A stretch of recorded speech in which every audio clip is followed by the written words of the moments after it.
We are here to talk about the very best of 2012 in professional wrestling. And it's been a pretty good year when it comes to pro wrestling. There's been a lot of big returns, a lot of big matches, some pretty good feuds, and overall, a Pro Wrestler of the Year that I'm pretty sure is going to get a unanimous vote out of the two of us. But you never know, because he likes good stuff, and I tend to like bad stuff, according to him. But that's just me, because I like TNA, even though I just died a little inside while saying that.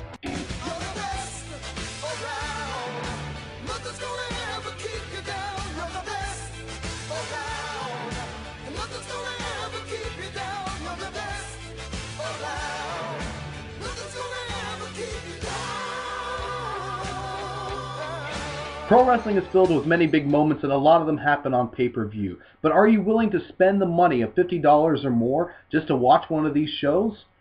And whether or not it's actually worth the money in the end is the bigger question. But right now, we're going to be talking about... In all fairness, though, I don't think TNA pay-per-views cost $50. I think they cost $40. This is the best of 2012, and this is our pay-per-view of the year. For myself, I'm a little bit torn right now. I'm kind of trying to decide between either Destination X from TNA or Extreme Rules from WWE. Both have fantastic cards from top to bottom. Both had extremely good World Championship matches, both from Sheamus and Daniel Bryan, and also the street fight between CM Punk and Chris Jericho, and of course the world title match between Austin Aries and Bobby Roode. I'm going to have to go with TNA on this one, though. I believe Destination X from top to bottom was an incredible show. It featured a lot of the young guys and a lot of big talents that they were going to be, elevating and showing in their programs. A few guys that they wanted to just do like a one-time only deal, but it was fresh, it was innovative, it was fun to watch, and of course, that world title match when Austin Aries finally captured the World Heavyweight Championship from Bobby Roode. My pick for pay-per-view of the year, Destination X.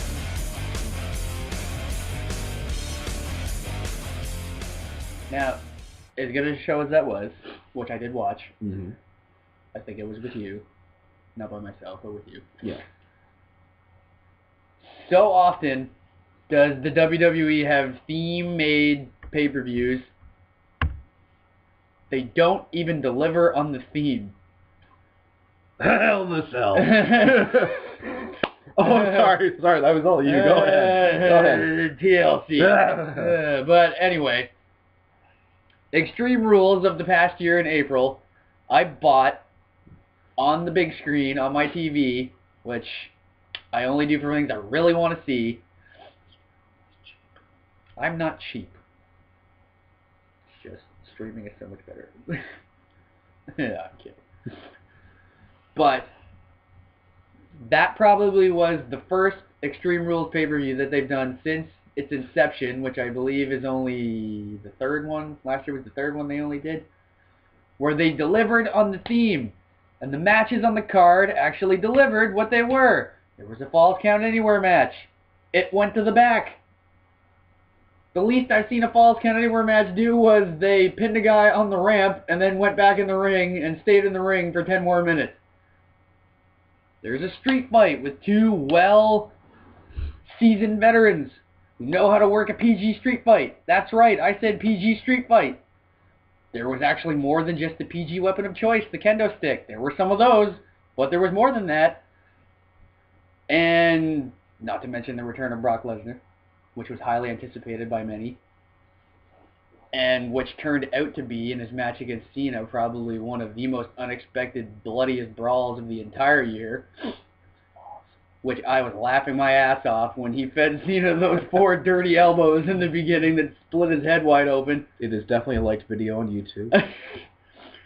So I don't know, I guess as good as Destination X was, it had a lot of great moments. I mean, I like when things deliver on what you're promised. One problem I would probably only have with Destination X would be the Ultimate X match, because I don't think it's anything like it used to be. It never will be. Again, probably. It's become more of a ground-based wrestling match. But anyway, for just delivering on a theme and giving people what they were promised, I go with Extreme Rules.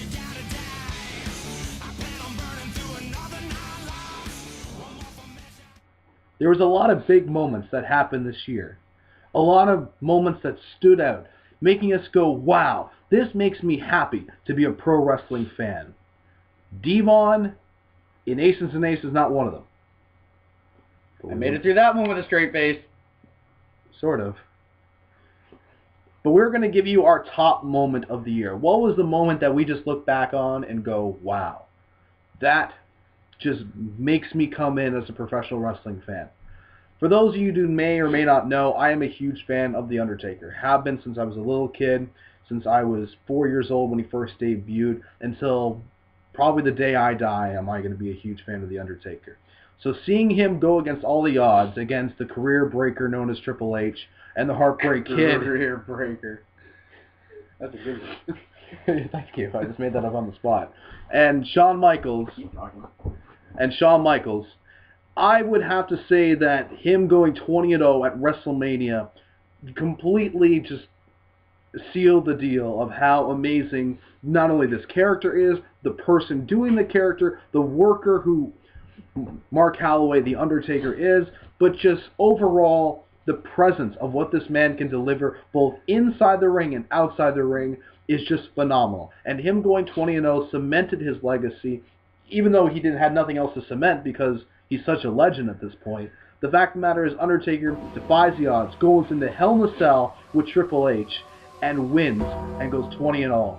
20-0. My favorite moment of the year, and definitely a moment I jumped out of my chair and cheered like a friggin' little girl. And I don't care to admit that because it made me proud and it's still real to me, damn it.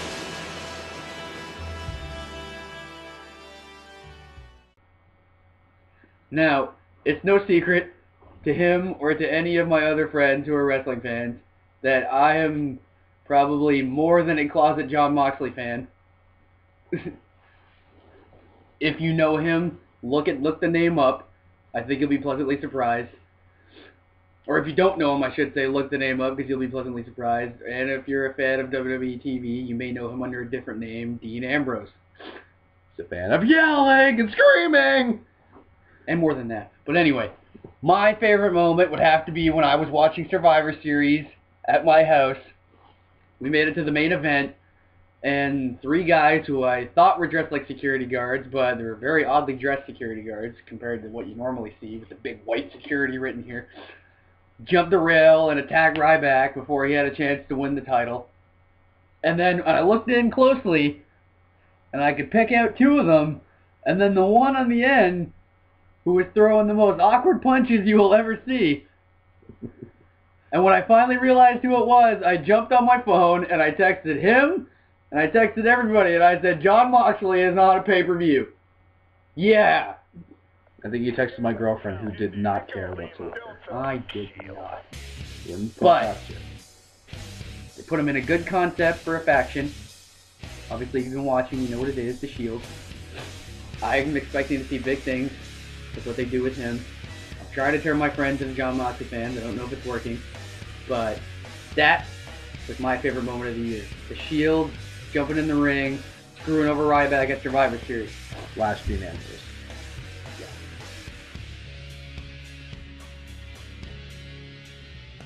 Sometimes you can be in this business and have a pretty bad year and sometimes have a really good year. But sometimes there's the moments where you completely stand out above the rest. And in 1 year's time that you could go just from a guy on the card or a girl on the card and become a top tier talent where everybody knows your name. My pick for Breakout Star of the Year has to go to AJ Lee. Has to go to AJ Lee. She has the huge love crush with Daniel Bryan, which got her over tremendously as a babyface when Daniel Bryan dumped her. Aligned herself with CM Punk, did all the funny, crazy stuff with Kane, became the general manager of Raw, for God's sakes, had a program with John Cena, and is now with the show-off Dolph Ziggler going into 2013. This woman, yeah, she's been sleeping around, but you know what? It's a little bit of a subtle gimmick. She's been able to make people like her and dislike her all in 1 year's time, and is able to elevate herself as some NXT girl into now a top-tier diva in the division. And in my opinion, the Breakout Star of the Year, AJ Lee.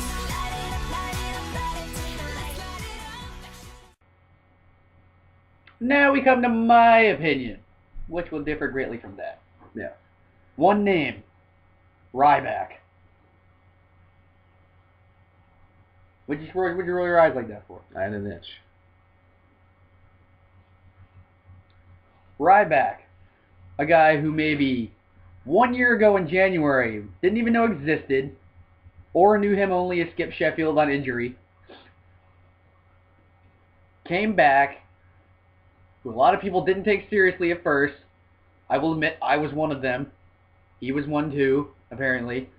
But you stick him with the right people, you stick him in the right story. Ryback has gained so much popularity over the last maybe not even 4 months that I would dare say he's probably one of the most popular guys working in the WWE right now. And that's saying something. Because fans of today don't normally gravitate towards large, big man wrestlers like they did back in the 70s and the 80s.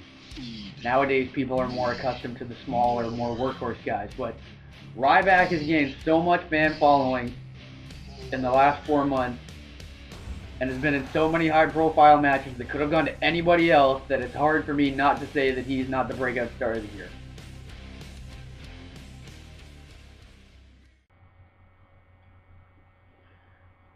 In professional wrestling, it's also very, very key to be able to have a feud that wants you to draw us in as fans, so that way we get invested and spend our money to go see this feud play out, whether it's going to be a 1 month program or even a full year program. The fact of the matter is, a feud drives a match and a feud drives a rivalry in professional wrestling. And in my opinion, no feud was more personal than Chris Jericho versus CM Punk. That's mine too.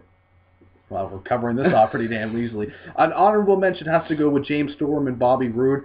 The only reason I didn't go with that is because they blew the payoff. They did, and I wanted more of a story. And I know they were trying to give us the swerve and all this stuff, and I'm happy that Bobby Roode won, because I'm a huge, huge fan of him. But I felt like for the story, you wanted that storybook ending, and it would have been perfect inside of the steel cage, and James Storm should have won, and I'm still a little bit bitter about that, but it's okay. The fact of the matter is that CM Punk and Chris Jericho were able to take something from like a 2.5, 3 month feud, be able to make it so personal, bring up deep issues, especially for a PG-rated show. See, that's true, but also I would go on the fact that they brought up different issues too.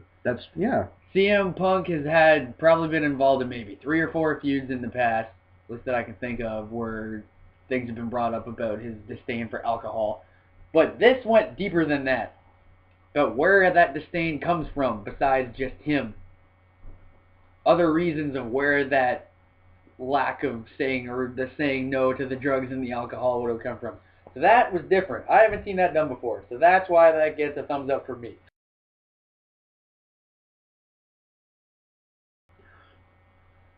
The Divas division, sometimes known as the bathroom break. But to me, it's not a good thing, by the way. It's not. But, you know, these women are really trying their best to be able to put themselves out on TV. Sometimes they cannot have the greatest matches, but you can damn well bet that there are some that actually try to perfect their craft and be able to be the best person they can possibly be. My pick for Female of the Year, I'm going to have to go with Eve Torres, a person that went with her feud, or with her aligning herself with Zack Ryder just to make herself popular with the fans' eyes, to turning heel, to becoming this executive person for Teddy Long and John Laurinaitis, becoming the really sexy business girl, and then becoming this really strong woman inside the ring, doing all these different style of moves, kind of bringing more submission, kind of MMA feel to her moveset. I would have to go with Eve Torres, your current WWE Divas Champion, as the Female of the Year. I will concur. For being the total package, yes, she would have to be the Female of the Year. Now we go to a division that is near and dear to my best friend's heart, the Tag Team division. A division that has been lacking in TNA, sort of there in Ring of Honor, and has been slowly but surely growing in the ranks of the WWE. Thank friggin' God. There's basically only 2 choices, in my opinion, for Tag Team of the Year. And I'm going to have to go on the TNA side. Bad Intentions, Kaz and Daniels. They were able to take a stupid feud like Claire Lynch and be able to make some sort of remnants of comedy, good wrestling, and overall realism to what they were trying to put out there. They were having fun with what they're doing, and you can tell because of their best friends, and they're able to project that onto the screen. Bringing the Zumbas back with their pants, the green apple martinis. I mean, and these guys have great chemistry in the ring. Their match that they had at Slammiversary with Angle and AJ Styles was phenomenal. Phenomenal. And I'm going to have to go with the Tag Team of the Year, the former World Tag Team Champions of the world. And no, that's not redundant. It is not redundant. Kaz and Daniels, Bad Intentions. Or Bad Influence, one of the two. Who gives a crap? Kaz and Daniels. I agree. Wow, I'm kind of shocked on that one. Well, because as much as they've been trying to rejuvenate the tag team division on the WWE side, there really weren't that many teams this year. I mean, besides Team Hell No, but that... Which is what I thought you were going to go with. That, I mean, as entertaining as they are still strictly a comedy team. I just think that Kaz and Daniels had a lot better stuff to do this year than they did. I mean, and they've been a team longer this year than Team Hell No. Yeah. They only became a team, I think, in the last half. So I really, for everything you said, and plus just for the sheer amount of what they had to work with, I would go with that. I did not know their name was that. Bad Influence, Bad Intentions. They've only said it a couple of times, but regardless, Kaz and Daniels are the Tag Team of the Year. Apple teas, drink them. And now we come to the main event, the big one, the show-stealing category that everybody wants to know. Pro Wrestler of the Year. A man that has completely taken the world by storm. A person who transcended not just a wrestling company that they were in, but completely transcended the way we think about wrestling in 2012. If there's and it's hard to deny 400 and how many days? 20? I don't know. It's a lot. 420 some odd days being able to piss off superstar Billy Graham, Bruno Sammartino, and probably a lot of other people. This guy, CM Punk. Enough said. You didn't even let me get to who I thought what the Wrestler of the Year was. It's CM Punk, isn't it? Yeah, it's CM Punk. Well, duh. I mean, there's no way around it, people. It's not going to be Devon. There's no way it's going to be Zema Ion. It's a close second would have to be Austin Aries. A really close second. And even he didn't get that long in the sun. No, I mean, him having the X Division Championship, going all the way to Slammiversary, having that match I told you about, and then kind of losing his steam, and then doing like this sort of ish kind of CM Punk 2.0 heel turn. Isn't that good? Which, he's a solid performer and could make it work. It's just you have to be given the right lines, the right momentum, and the right players to be able to work this off of. And remember the writing and creative team we're talking about here. Bruce Pritchard. Bruce Pritchard. That's in our worst show, guys. I can't wait. Anywho, as I said, it's pretty unanimous. I'm pretty sure everybody else's list is going to have this guy, except for the little 10-year-olds. You're going to be like, John Cena, yay! Who by far had the worst year of anybody. Still beat Brock Lesnar for no goddamn reason. But anywho, the Wrestler of the Year is your WWE Champion, and mine, for at least 2 more weeks. The best in the world. For at least 2 more weeks. CM Punk.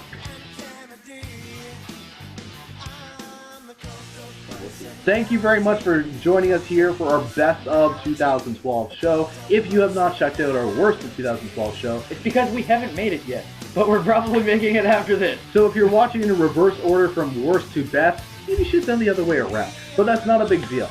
Next is our Worst of 2012. Thank you very much. This is Jordan Lloyd. My name's Adam Hayes. See ya later.